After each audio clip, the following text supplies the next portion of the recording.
Hey, I'm Andy. I'm Kelan. And I'm Arthur. And today we're going to give you some tips on how to get a 36 on the ACT. First of all, if we're going to start off in the reading you have 35 minutes and there's 4 passages. Each consists of 10 questions.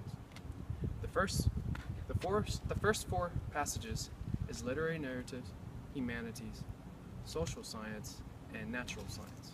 But that's not in order when I just said it because I don't know. And I usually spend 8.5 minutes, and I never had a problem in the reading. But this is probably my lowest point on the ACT. But these tips that my friend has told me before helped boost my ACT, I think.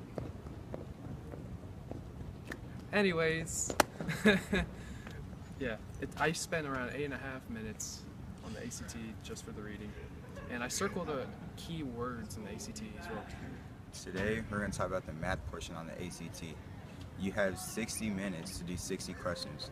So on the first few questions you have, you want to work on those faster than you do the other questions because those are harder and you need more time to do the harder questions.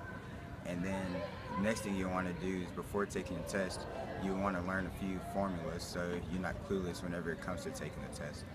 And then the last thing you need to do is bring a calculator because you'll always need one of those in hand whenever you're taking the test. Alright, now we're on the English portion of the ACT. Now, here are a few good ways to get a good score on the ACT. Let's get started, shall we? Alright, number 1, think simple and clear. You don't want to rush into things. Number 2, look for consistency in these sentences, also known as sentence structure. Number 3, you got to avoid redundancy in certain sentences in the passages. And there are 4, I believe 5 maybe, I don't know. But anyway, that is how you do it on the English portion. Now we go on to the science portion. Now on the science portion of the ACT, we have these certain rules that luckily for you, you have me as your guide.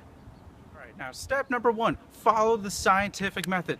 First step of scientific method is observe your projects. Sorry about that. Number 2, you gotta think about your hypothesis. What is this? How can we do this? Why and how? Number 3, you gotta test the subject. Number 4, last one, analyze the results.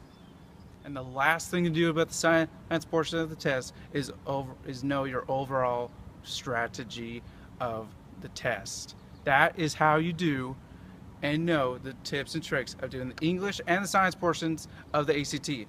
Now, that is it. Thank you all so much for watching this video. This is how you get the basic good score or an overall perfect score of 36 on the ACT. Thank you for watching.